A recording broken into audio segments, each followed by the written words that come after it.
Hello guys, कैसे हैं आप सब लोग। सोलो लेवलिंग की एपिसोड 9 के साथ हाजिर हूँ। डोंगसुक अपना मोबाइल लेकर बैठ जाता है और इंटरनेट पर जिनवू के बारे में रिसर्च करता है। ग्यूवन डोंगसुक से कहता है, एंट्रेंस को बंद करने के लिए हमने काफी बड़ा धमाका किया था। मुझे लगता है कि बॉस जाग गया होगा। डोंगसुक उससे पूछता है, क्या तुम्हें लगता है कि तुम बॉस को हरा सकते हो। ग्यूवन उसे कहता है, नहीं, मुझ में इतना कॉन्फिडेंस नहीं है। डोंगसुक उसे कहता है, मुझे भी नहीं लगता कि मैं भी उस बॉस को हरा सकता हूँ। इसलिए मुझे नहीं लगता कि 2 लो रैंक के हंटर्स इस डंजन में से जिंदा बाहर निकल सकते हैं। बॉस का सामना करने के बाद डंजन के अंदर का सीन दिखाते हैं। जिनवू के सामने खड़ा हो जाता है और उसे कहता है, तुम मेरे पीछे रहना, मैं कुछ सोचता हूँ। जबकि जिनवू स्पाइडर मॉन्स्टर की तरफ देखकर ये सोच रहा होता है, इसकी तो बहुत सारी आंखें हैं, जबकि बहुत बड़ी बड़ी टांगे हैं, इसके पावर लेवल तो बहुत ज्यादा है। लेकिन साथ ही उसे स्टैचू मॉन्स्टर की याद आती है और वो आगे बढ़ जाता है और कहता है, जो भी हो, ये उस स्टैचू मॉन्स्टर के सामने कुछ भी नहीं। जिनवू से कहता है, पीछे रहना, मैं इसको संभालता हूँ, और अपना डैगर निकाल लेता है। जिनवू से पूछता है, आखिर तुम क्या करने वाले हो। जिनवू से कहता है कि मैं इसे मारने वाला हूँ। जिनवू उसकी बात सुनकर परेशान हो जाता है और कहता है, लेकिन तुम तो एक लो रैंक के हंटर हो, तुम इस मॉन्स्टर को कैसे मार सकते हो। कहीं तुम्हारा दिमाग तो नहीं खराब हो गया। तुम एक ई रैंक के हंटर हो। अगर तुम बी रैंक के हंटर भी होते तब भी तुम्हें सी रैंक के बॉस को हराने के लिए बहुत सारे हंटर्स की जरूरत पड़ती। तुम इसका सामना नहीं कर पाओगे। हमें यहाँ से भागने का सोचना चाहिए। जिनवू कहता है, ये तो बिल्कुल ठीक कह रहा है। अपनी डबल अवेकनिंग के बाद भी मैं अभी बहुत ज्यादा कमजोर हूँ। मैं इस मॉन्स्टर का सामना नहीं कर सकता, लेकिन फिर भी मुझे यहाँ पर प्रेशर महसूस नहीं हो रहा। मुझे जरा भी डर नहीं लग रहा।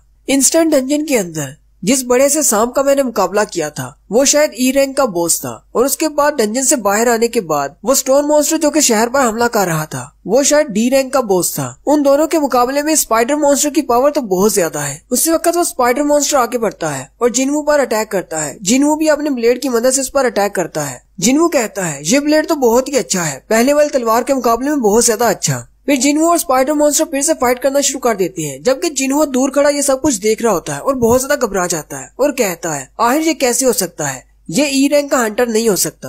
जिनवू स्पाइडर मॉन्स्टर की टांगों पर अपने डैगर से अटैक करता है, लेकिन उसकी स्किन बहुत ज्यादा मोटी होती है। जिनवू कहता है, इसकी स्किन तो बहुत ज्यादा हार्ड है, मुझे बहुत ज्यादा डीप अटैक करना होगा ताकि मेरा डैगर इसकी स्किन के अंदर दन सके। ये तो मुझे कोई ब्लाइंड स्पॉट्स भी नहीं दे रहा। इसकी 8 टांगे हैं जो कि बहुत ज्यादा पावरफुल है। ये तो डंजन के फर्श को भी तोड़ता जा रहा है। इसका हर अटैक बहुत ज्यादा पावरफुल है। मुझे उसके पैरों के अटैक से बचते हुए इस वक्त पहुंचना होगा। जिन्हों उसकी तरफ देखकर बहुत ज्यादा घबरा जाता है और कहता है, ये एक ई रैंक का हंटर हो ही नहीं सकता। ये एक ई रैंक का हंटर कैसे हो सकता है। लेकिन इसने हंटर गिल्ड में अपने जो फॉर्म्स जमा करवाए थे उसमें इसने बताया कि ये एक ई रैंक हंटर है, लेकिन इसकी मूवमेंट्स तो बहुत ज्यादा फास्ट है। एक ई रैंक का हंटर इतना ज्यादा फास्ट और पावरफुल नहीं हो सकता। कहीं ये एक फॉल्स रैंकर तो नहीं। और यहीं पर फॉल्स रैंकर की हिस्ट्री बताई जाती है कि फॉल्स रैंकर ऐसे हंटर होते हैं जो कि अपनी मैजिकल पावर्स को कंट्रोल कर सकते हैं और अपनी मर्जी से अपने रैंक्स को कम या ज्यादा शो कर सकते हैं। और ज्यादातर फॉल्स रैंकर्स ऐसे ही होते हैं जिनका हंटर रैंक बहुत ज्यादा होता है, लेकिन वो अपने आप को लो रैंक का शो करवाते हैं। लेकिन मसला ये है कि ऐसे फॉल्स रैंकर्स साइकोपैथ्स होते हैं जो कि किसी को भी मारना अपनी हॉबी समझते हैं। साइकोपैथ का सोचकर ही जिन्हों बहुत ज्यादा घबरा जाता है। जिन्हों वहीं जमीन पर गिर जाता है और कहता है, आखिर मैं इस डंजन में आया ही क्यों, और साथ ही वो रोना शुरू कर देता है।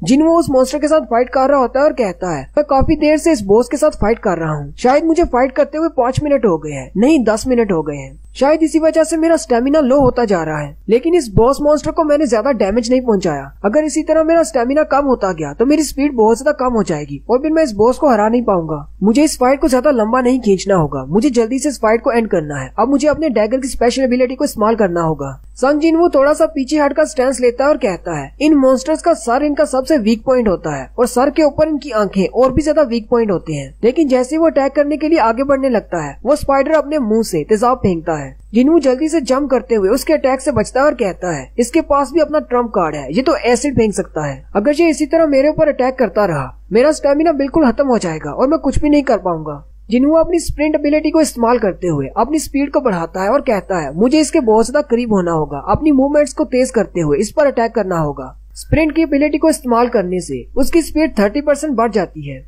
जिन्हों भी ये देखकर बहुत ज्यादा हैरान हो जाता है और कहता है, अचानक इसकी स्पीड इतनी ज्यादा कैसे बढ़ गई। जिन्हों बड़ी ही तेजी के साथ उस स्पाइडर मॉन्स्टर के ऊपर जाकर अटैक करता है और अपने डैगर के पैरालिसिस इफेक्ट को एक्टिवेट करता है। लेकिन वो स्पाइडर मॉन्स्टर बहुत ज्यादा पावरफुल होता है, जिसकी वजह से जिन्हों के डैगर का पैरालिसिस इफेक्ट कैंसिल हो जाता है। जिन्वू कहता है, मुझे इसे जल्दी से जल्दी खत्म करना है, लेकिन मुझे कोई मौका नहीं मिल रहा। वो अपनी स्पीड को और भी ज्यादा बढ़ाता है। जिन्वू कहता है, ये तो पहले से भी ज्यादा तेज हो गया है, लेकिन अगर ऐसे ही चलता रहा तो इसका स्टेमिना खत्म हो जाएगा। इसके बाद ये क्या करेगा।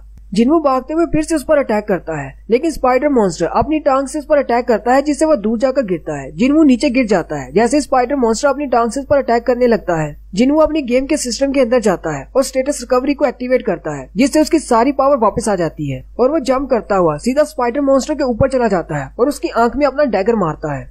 जिन्हू का डैगर उसकी आंख के अंदर धंस जाता है, जिसकी वजह से पैरालिसिस इफेक्ट एक्टिवेट हो जाता है और साथ ही उसका ब्लीड इफेक्ट भी शुरू हो जाता है। उसके पास एक विंडो ओपन होती है, जिसमें उसे बताया जाता है कि दोनों इफेक्ट्स एक्टिवेट हो चुके हैं। अब तुम्हारा दुश्मन हर सेकंड में 1% एनर्जी लूज करता जाएगा। और साथ ही जिन्हू अपने डैगर से उस पर और भी ज्यादा अटैक करता है और थोड़ी देर के बाद उसके पास विंडो ओपन होती है, जिसमें उसे कहा जाता है कि तुमने डंजन बॉस को मार दिया है। डंजन के बॉस को मारने के बाद उसके पास 3 विंडोज ओपन होती है, जिसमें उसे 3 बार लेवल अप कहा जाता है। जिन्हू एक लंबा सांस लेता है और कहता है, चलो शुक्र है मैंने अपना डेली का रिवार्ड नहीं लिया था, स्टेटस रिकवरी वाला। अगर मैं उसे पहले इस्तेमाल कर लेता तो पता नहीं यहाँ पर क्या होता। जिन्हू ये देखकर बहुत ज्यादा हैरान हो जाता है और कहता है, आखिर इसने एक डंजन बॉस को कैसे हरा दिया, वो भी अकेले, आखिर ये कैसे हो सकता है। जिन्हू कहता है, हो ना हो ये वाकई में एक साइकोपैथ फॉल्स रैंकर है। वो जिन्हू की तरफ देखता है तो जिन्हू अपने डैगर की मदद से उस स्पाइडर मॉन्स्टर के अंदर से उसके मैजिकल कोर्स निकाल रहा होता है। स्पाइडर मॉन्स्टर को मारने पर 10 मैजिकल कोर निकलते हैं। जिन्हू उन सारे क्रिस्टल्स को उठा लेता है और जैसे वहाँ से जाने लगता है, जिन्हू उसे कहता है, सर मेरी बात सुने। जिन्होंने वो बैग्स उठा लिए होते हैं और उसे कहता है, सर अगर आप चाहें तो अपने सारे मैजिकल क्रिस्टल्स को इन बैग्स में भर सकते हैं, मैं आपके लिए ये सारे बैग्स उठाऊंगा। साथ ही वो बैग में से पानी की बोतल निकालते हुए उसे कहता है, सर आपको प्यास लगी होगी, सर आप ये पानी पी लें। जिन्हू ये देखकर हैरान हो जाता है और कहता है, अब इसको क्या हो गया, ये अचानक ऐसे क्यों बिहेव कर रहा है। जिन्हू भागता हुआ जाता है और माना क्रिस्टल्स को तोड़ना शुरू कर देता है और उन्हें बैग में भरता हुआ कहता है, अब जबकि हमारे पास सारे क्रिस्टल्स हैं, हम इन सारे क्रिस्टल्स को बाहर ले जाएंगे। उसी वक्त डंजन के एंट्रेंस पर फिर से धमाका होता है और एंट्रेंस खुल जाती है। डांगसुक और उसके सारे साथी वापस आ जाते हैं। वो लोग जैसे ही अंदर दाखिल होते हैं, वो स्पाइडर मॉन्स्टर को मरा हुआ देखकर बहुत ज्यादा हैरान हो जाते हैं और कहते हैं, ये दोनों तो अभी तक जिंदा है, लेकिन ऐसा कैसे हो सकता है, और बॉस भी मर चुका है। क्या इन दोनों ने मिलकर उस बॉस को मार दिया? कहीं ऐसा तो नहीं था कि ये बॉस स्पाइडर बहुत ज्यादा कमजोर था। वो लोग जिन्हू की तरफ देखते हैं और कहते हैं, उसके इक्विपमेंट्स काफी ज्यादा महंगे हैं और वो वैसे भी एक डी रैंक का हंटर है, हमें लगता है शायद इसी ने उस बॉस को मारा होगा। डांगसुक भी जिन्हू की तरफ देखता है और कहता है, मुझे लगता है कि इसी ने बॉस को मारा है, मैंने तो इसे बहुत ज्यादा अंडर एस्टिमेट किया, इसके अलावा तो हो ही नहीं सकता। एक ई रैंकर जिसे सबसे वीकेस्ट हंटर कहा जाता है, वो इसकी क्या मदद कर सकता है, उसने इस मॉन्स्टर को नहीं मारा होगा। मुझे लगता है कि जिन्हो काफी ज्यादा पावरफुल है और इसके इक्विपमेंट्स में कौन सी एबिलिटीज है ये नहीं पता, इसलिए हम नहीं चाहते कि इसको अपना दुश्मन बना ले। फिलहाल हमारी बेहतरी इसी में है कि हम इसे अपने साथ मिला ले और जिन्हो को मार डाले। डांगसुक का साथी उसे कहता है, अब हमें क्या करना होगा। डांगसुक उसे कहता है, हमें उस डी रैंक के हंटर को अपने साथ मिलाना है ताकि वो दूसरे को मार डाले। डांगसुक जिन्हू से कहता है, मैंने तुम्हारे बारे में रिसर्च की है, तुम्हारे इक्विपमेंट्स बहुत ज्यादा फ्लैशी थे, इसलिए मैंने पता किया कि तुम कौन हो, तुम तो एक बहुत ही अमीर बाप की औलाद हो। जिन्हू उसे कहता है, तो इस बात का इससे क्या ताल्लुक है। डांगसुक उसे कहता है, मैंने तुम्हारे फादर के साथ बात की है इस बारे में, इसीलिए हम लोग यहाँ पर हैं।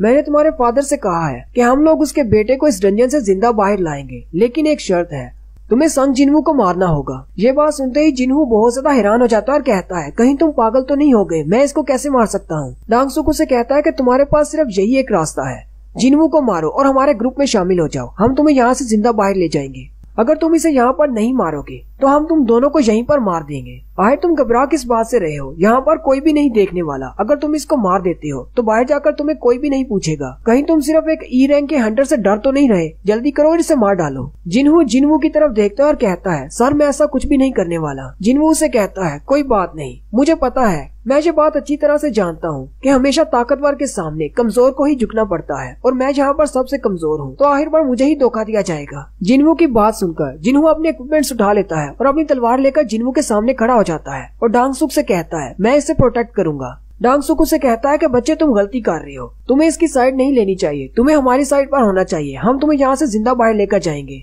डांगसुक का मैजिशियन दोस्त उसे कहता है, अब हमें क्या करना होगा। डांगसुक उसे कहता है, अमीर बाप की औलाद को मारना हमारे लिए अच्छा नहीं रहेगा, पहले इस ई रैंक के हंटर को मार डालो, उसके बाद देखते हैं इसका क्या करना है। डांगसुक अपनी तलवार निकाल लेता है और उन दोनों से कहता है, क्या तुम दोनों ने आज से पहले कभी किसी इंसान को मारा है। उसी वक्त जिन्हू के पास एक विंडो ओपन होती है जिसमें उसे एक इमरजेंसी क्वेस्ट दी जाती है और इस क्वेस्ट के रूल्स भी वैसे ही होते हैं। अगर वो अपनी क्वेस्ट को पूरा नहीं करेगा तो उसे पेनल्टी दी जाएगी और उसे उस पेनल्टी को पूरा करना होगा और उसकी इमरजेंसी क्वेस्ट ये होती है कि उसे 8 दुश्मनों को मारना है।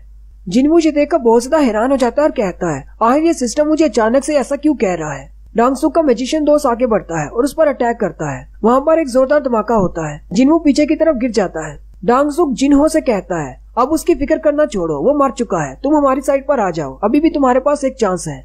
जिनहो उनकी बात सुनकर रोना शुरू कर देता है और कहता है तुम सब लोग कातिल हो। जबकि जिनहो पीछे दीवार के साथ जाकर गिरता है। कहता है आखिर मैं ये बात कैसे भूल सकता हूँ कि डंजन के अंदर सिर्फ वही कामयाब होते हैं जो ज्यादा पावरफुल है, हमेशा कमजोर को धोखा दिया जाता है। मैं इस बात को कैसे भूल गया, मैं हमेशा से गलत सोच रहा था। कितनी बार डंजन के अंदर जाते हुए मरते मरते बचा हूँ। हर बार अपनी बॉडी को हील करने के बाद मैं फिर से डंजन के अंदर चला जाता। इस वक्त मेरा सिस्टम मुझे कह रहा है कि सामने 8 लोगों को मार डालो जो कि मेरे दुश्मन हैं, क्योंकि वो सारे मेरी जान लेना चाहते हैं। अगर मैं इस क्वेस्ट को पूरा नहीं करता तो मेरी पेनल्टी डेथ होगी, क्योंकि मेरा हार्ट रुक जाएगा और मैं मर जाऊंगा। अब मेरे पास सिर्फ एक ही रास्ता बचा है, या तो मैं इन 8 को मार डालूं या फिर खुद मर जाऊं। फिर जिनवू अपना फैसला कर लेता है और कहता है मुझे इन 8 को मारना होगा, और वो उठकर खड़ा हो जाता है। जिनवू कहता है मैं इस सिस्टम से स्ट्रॉन्ग नहीं बन रहा, बल्कि ये सिस्टम मुझे स्ट्रॉन्ग बना रहा है। अब ये बात बहुत ज्यादा वाज़ेह हो चुकी है कि ये सिस्टम मुझे इस्तेमाल कर रहा है और मैं इस सिस्टम को इस्तेमाल कर रहा हूँ अपने फायदे के लिए। फिर जिनवू उन सब को मारने के लिए उन सब के सामने खड़ा हो जाता है और यहीं पर हमारी एपिसोड 9 का एंड होता है। एक्सप्लेनेशन अच्छी लगी हो तो कमेंट करके जरूर बताएं। चैनल को सब्सक्राइब कर दें, वीडियो को लाइक और शेयर कर दें। शुक्रिया।